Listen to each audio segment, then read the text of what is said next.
तो हेलो दोस्तों, स्वागत है आज के हमारे एक्सपर्ट पॉली क्लासेस पर। जैसा कि पिछली वीडियो में हमने आप लोगों को बताया था कि आप लोगों को शक्ति के बारे में बताया था, शक्ति क्या होती है। ठीक है, तो आज की जो वीडियो है, आज हम पढ़ेंगे विद्युत शक्ति के बारे में। विद्युत शक्ति का सूत्र हम व्युत्पत्ति करेंगे, उसकी हम व्युत्पत्ति करेंगे। ठीक है, चलिए चलते हैं। आज की टॉपिक है, आज का जो है विद्युत शक्ति, विद्युत ऊर्जा, विद्युत ऊर्जा या विद्युत ऊर्जा, विद्युत शक्ति। इलेक्ट्रिक पावर, इलेक्ट्रिक हो जाएगा क्या, इलेक्ट्रिक पावर, POWER। क्या है विद्युत शक्ति? विद्युत शक्ति होती क्या है? सबसे पहले यह बात आ रही है विद्युत शक्ति होती क्या है।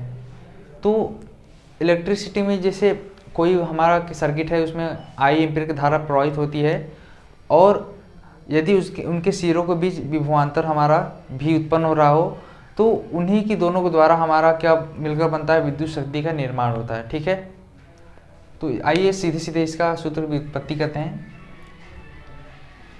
यदि यदि यदि I एम्पीयर की, कैपिटल I लिख देते हैं, I एम्पीयर की धारा, I एम्पीयर की धारा, I एम्पीयर की धारा किसी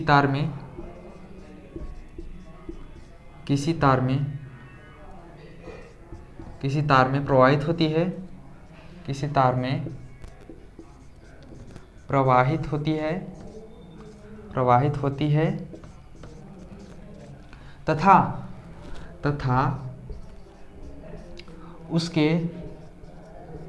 उसके सिरों के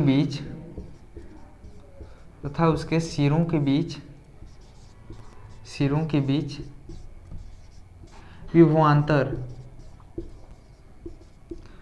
सिरों के बीच जो विभवांतर है, विभवांतर भी हो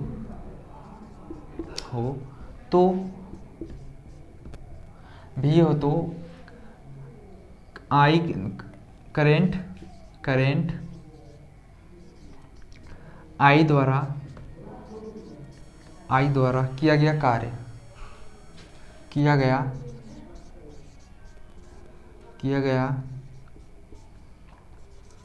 कार्य जो होगा, कार्य क्या होगा, W बराबर हो जाएगा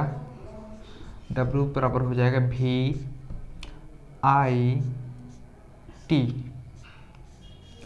क्या हो जाएगा, VIT हो जाएगा। अब ये VIT आया कहाँ से? एक तरह से यहाँ भी देख सकते हैं आप लोग, एक फार्मूला पढ़े होंगे कि W बराबर होता है VQ। क्या होता है? VQ होता है, ये आपने पढ़ा होगा।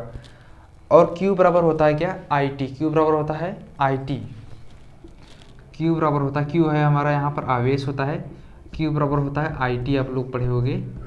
बस यही इसको यहाँ पर क्या कर दिए हैं, हम पुट कर दिए हैं। तो W बराबर क्या हो जाएगा, VIT हो जाएगा। अब पावर का सूत्र क्या होता है, क्योंकि हमको शक्ति का, विद्युत शक्ति का, ये हमारा विद्युत द्वारा किया गया कार्य हो गया। अब शक्ति के बारे में आइए जानते हैं। तो P बराबर होता है W/T, हमने पढ़ा है। P बराबर होता है W/T होता है। अब W के मान को जब इसमें पुट करेंगे तो हो जाएगा VIT/T।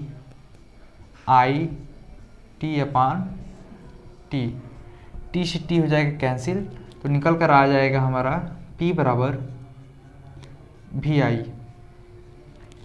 यही हमारा क्या है, विद्युत शक्ति का सूत्र है। इसका मान जो है वाट में आएगा, वाट। ठीक है, किस में आएगा, वाट में आएगा। तो यहाँ तक स्क्रीनशॉट ले लीजिए आप लोग। और यहाँ पर जो है एक फार्मूला इसका और बनेगा। अगर हम V को तोड़ दें, V बराबर होता है हमारा IR, V बराबर होता है I × R होता है।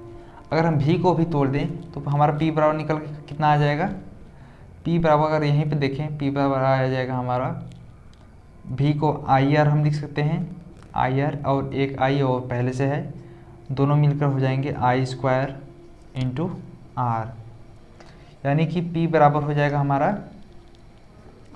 P P बराबर हो जाएगा I स्क्वायर इंटू R। ये भी दूसरा हमारा फॉर्मूला है, ठीक है। वॉट, इतना ठीक है। इतना आप स्क्रीनशॉट ले लीजिए, देख लीजिए।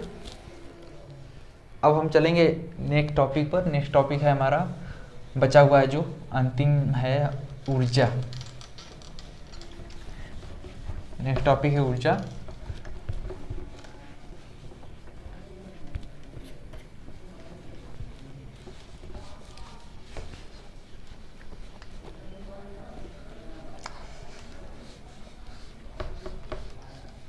चलिए, तो दोस्तों इससे पहले अगर आप हमारे चैनल पर नए हैं तो हमारे चैनल को सब्सक्राइब कीजिएगा और बेल आइकन को ऑन कर लीजिएगा।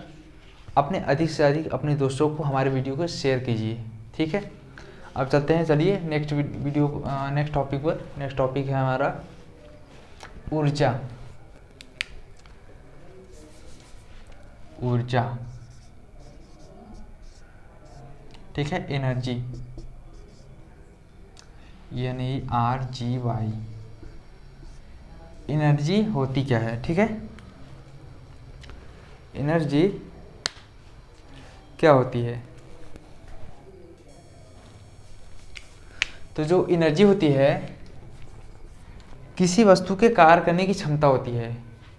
जैसे कोई वस्तु है, जैसे हम ही है, मान लीजिए हम है, कोई जैसे एक घंटे में जैसे इतना काम कर रहे हैं, तो वो सब हमारी क्या होती है? ऊर्जा होती है, ठीक है। एनर्जी क्या होती है? कार्य करने की क्षमता को, कार्य करने की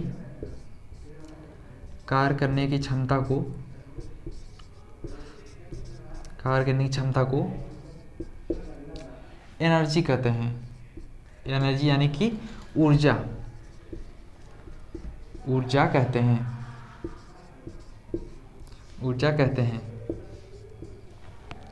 ठीक है। अब बात करते हैं एनर्जी के प्रकार कितने होते हैं। तो सबसे पहला होता है हमारा यांत्रिक ऊर्जा होता है। यांत्रिक ऊर्जा क्या होता है?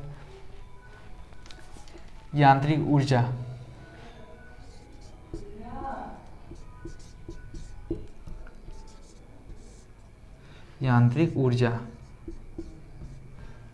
Mechanical energy,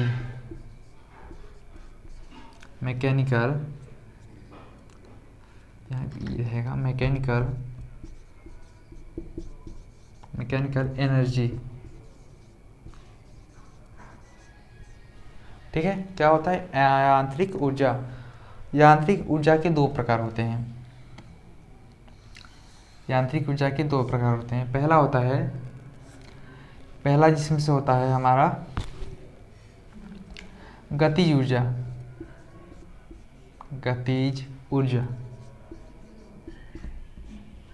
kinetic energy. और जो दूसरा पॉइंट होता है, दूसरा होता है हमारा स्थितिज ऊर्जा होता है। स्थितिज ऊर्जा, ठीक है। इसको इंग्लिश में बोलते हैं पोटेंशियल एनर्जी,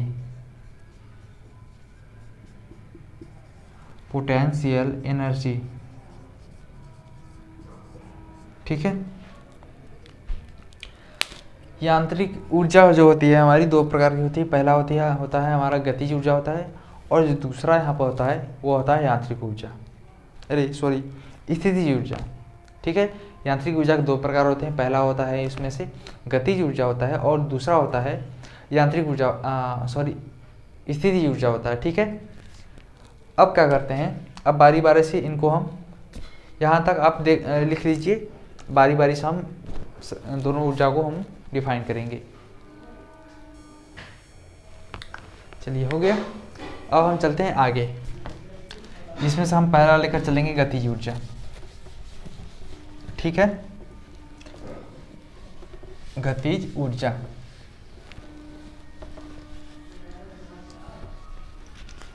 यहाँ हो जाएगा गतिज ऊर्जा। गतिज ऊर्जा, काइनेटिक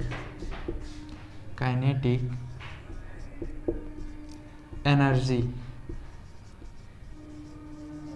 ठीक है, काइनेटिक एनर्जी।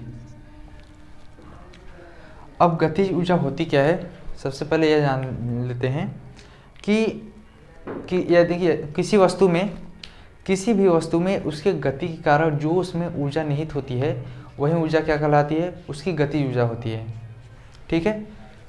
यानी कि जैसे आप साइकिल चला रहे हैं, आप साइकिल स्पीड में चलाकर, आप साइकिल को बहुत स्पीड में चलाकर कुछ देरी बाद पेडल अपना मारना बंद कर दीजिए, तो आप क्या देखते हैं, साइकिल अपने आप कुछ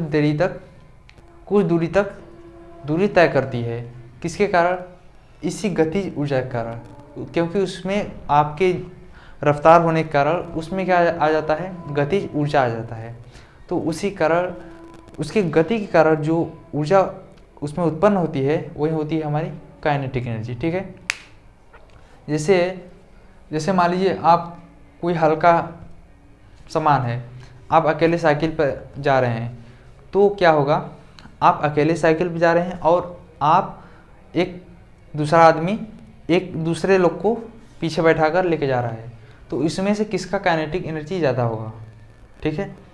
तो आप अकेले हैं और दूसरा है जो 2 लोग बैठे हुए हैं, तो उसमें क्या है, मास अधिक है, आपका मास क्या है, कम है। तो अगर वह साइकिल का पेडल एक साथ चलाकर कुछ समय तक दोनों को जब छोड़ देंगे तो क्या होगा, जब दोनों को एक साथ छोड़ेंगे तो कुछ दूरी बाद ये भी जाएगा और यह जो होगा, जो जिसका द्रव्यमान कम होगा वह पहले ही रुक जाएगा और जिसका द्रव्यमान अधिक होगा वह थोड़ा आगे तक जाएगा। क्यों? क्योंकि उसका द्रव्यमान अधिक है, उसमें काइनेटिक एनर्जी अधिक होगी, ठीक है। तो पहले इसको डिफाइन कर लेते हैं, लिख लेते हैं। किसी वस्तु में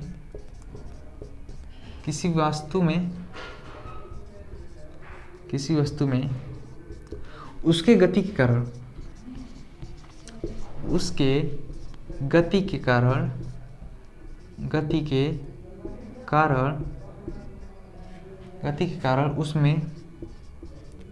उसमें जो ऊर्जा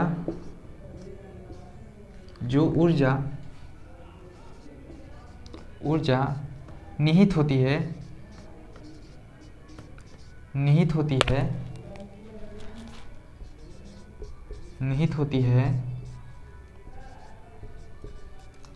उसे गतिज ऊर्जा कहते हैं। उसे क्या कहते हैं? उसे गतिज ऊर्जा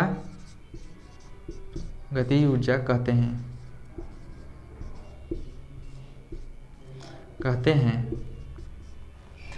और इस गतिज ऊर्जा को इसे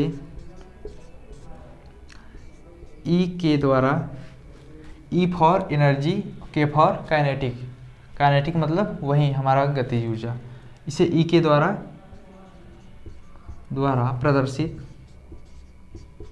प्रदर्शित करते हैं,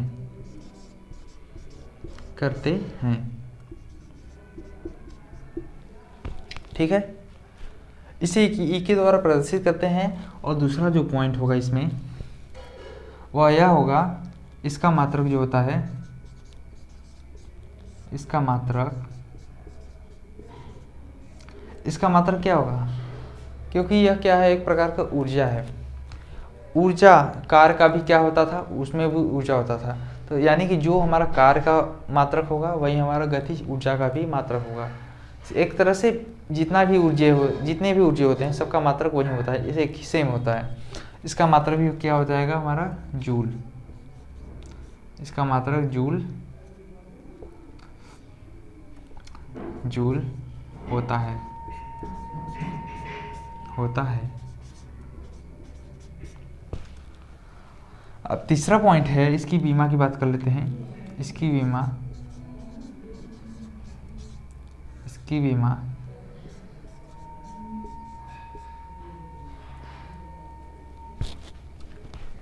इसको बाद में लिखते हैं, ठीक है। इसकी बीमा को तब हम लिखेंगे जब इसकी सूत्र की भी हम व्युत्पत्ति करेंगे। तब बताएंगे आपको इसकी बीमा कैसे निकाली जाएगी। यहाँ तक हो गया, यहाँ तक अब स्क्रीनशॉट ले लीजिए।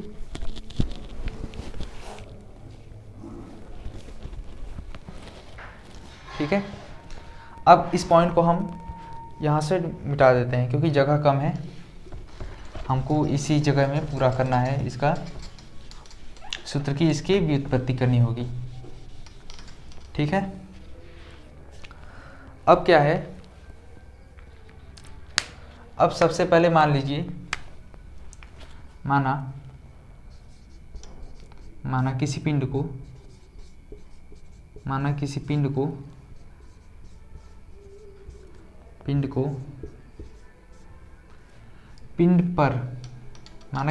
पर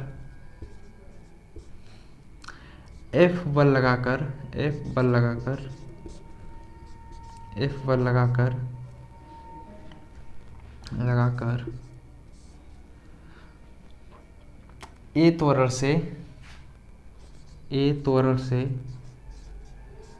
त्वरण से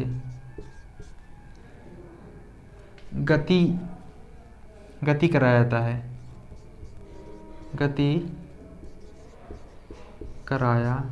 जाता है और यहाँ पर जो पिंड है, पिंड में किस में है, विरामावस्था में है। स्टार्टिंग में कितने हैं, स्टार्टिंग में हमारा जो पिंड होगा वो विरामावस्था में होगा। अब विरामावस्था में होगा और उस पर F बल लगाकर उसमें A त्वरण से उसको क्या कराया जाता है, गति कराया जाता है। तो A त्वरण से जब गति कराया जाएगा क्या हो जाएगा, A बराबर हो जाएगा हमारा F/m हो जाएगा। इसको मानते हैं इक्वेशन नंबर फर्स्ट। ठीक है, इसको मानते हैं हम इक्वेशन नंबर फर्स्ट। अब आगे आते हैं, अब आगे क्या करते हैं,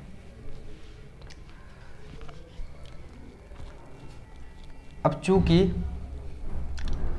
होता क्या है, जब हमारा क्या है विरामावस्था में होगा उसमें u का मान कितना होगा, u बराबर हो जाएगा हमारे लिए 0।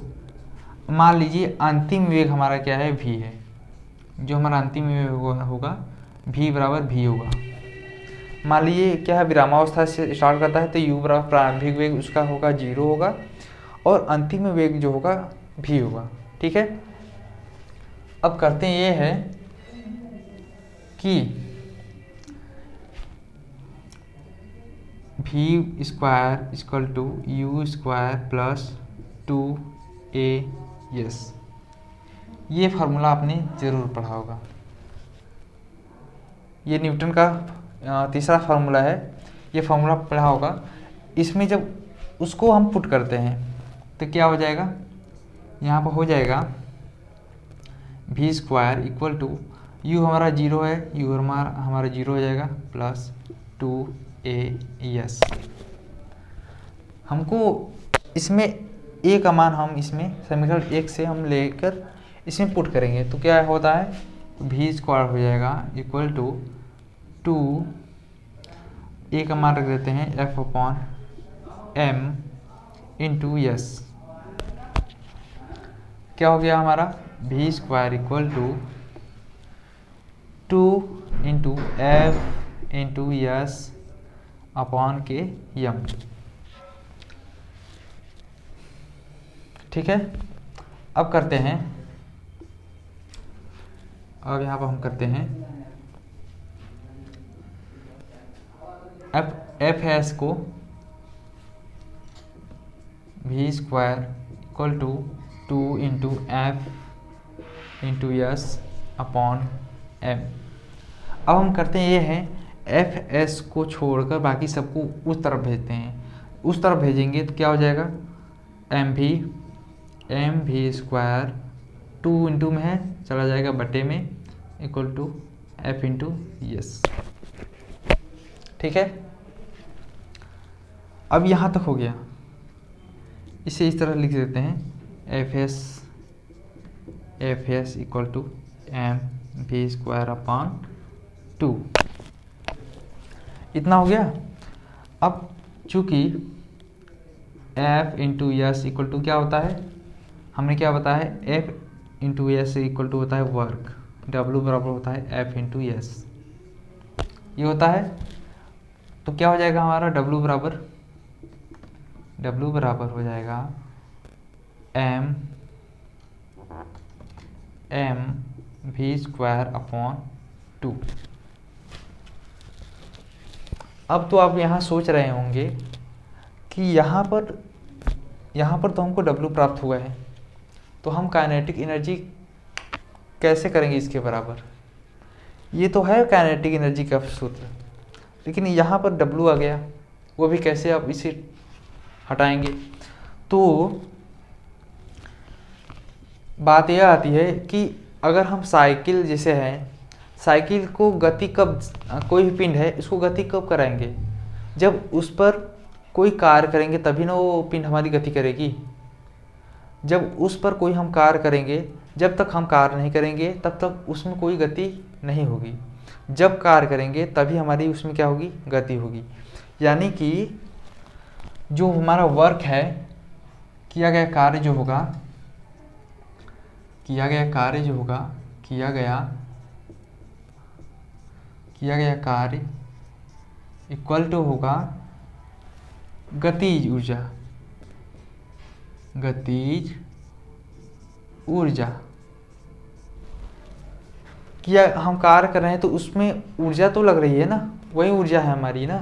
तो वही हमारा ऊर्जा जो हम कार्य कर रहे हैं, साइकिल चला रहे हैं या किसी साइकिल को धक्का दे रहे हैं, तो उस पर हम कार्य कर रहे हैं तो वो हमारी क्या हुई, ऊर्जा हुई। एक ऊर्जा कन्वर्ट हुई किस में, गतिज ऊर्जा में।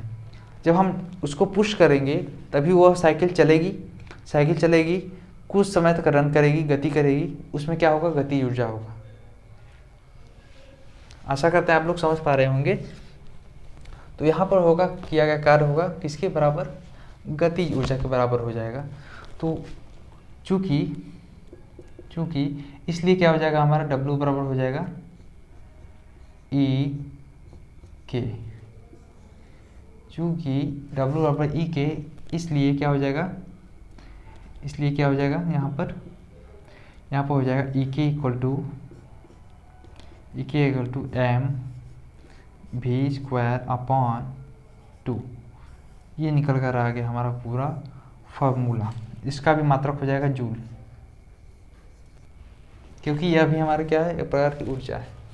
इसे आप नोट कर लीजिए। फिर हम करते हैं इसकी बीमा याद करते हैं, इसकी बीमा कैसे फाइंड होती है। हो गया। अब हम क्या करेंगे, इसके इस साइड को हम यहाँ से निकाल देते हैं। अब हो जाएगा।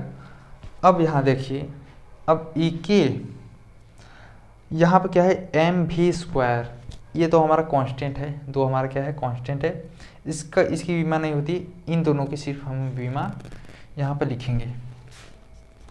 एम है हमारा द्रव्यमान, तो हो जाएगा कैपिटल एम, ये हो गया। अब दूसरे ब्रैकेट में हमारा है भी का स्क्वायर, भी हमारा यहाँ है कि वेग है, यहाँ लिखा नहीं, भी हमारे यहाँ से लिख देते हैं, जहाँ भी बराबर है वेग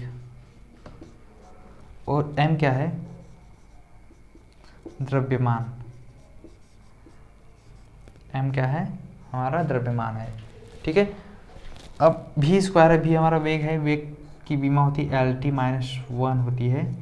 अब इसका स्क्वायर है, यहाँ पर भी क्या है, स्क्वायर है, तो यहाँ पर भी जब भी स्क्वायर है तो यह बनकर आ जाएगा हमारा ML2T-2। ये निकल कर आ गया हमारा ऊर्जा की बीमा, गतिज ऊर्जा की बीमा। सेम बीमा यही कार्य की भी होती है, और यही बीमा सेम जो हम आगे पढ़ेंगे स्थितिज ऊर्जा, ये हमारा पहला था गतिज ऊर्जा। अब इसमें आगे हम लोग पढ़ेंगे स्थितिज ऊर्जा, वही हमारी होगी बीमा, उसमें वही होगी, ठीक है। इतना आप स्क्रीनशॉट ले लीजिए। चलिए, तो दोस्तों यहाँ पर हम वीडियो बहुत लंबी हो चुकी है, तो और ज़्यादा हम वीडियो को लंबा नहीं करना चाहते, इसलिए हम क्या करते हैं, हम अगले नेक्स्ट वीडियो में अगले इसके पार्ट को, स्थिति ऊर्जा को हम पढ़ेंगे। ठीक है, इतना हमारा क्लास समाप्त होता है। वीडियो अच्छी लगी तो वीडियो को हमारे लाइक कीजिए एवं हमारे चैनल को सब्सक्राइब जरूर कीजिए।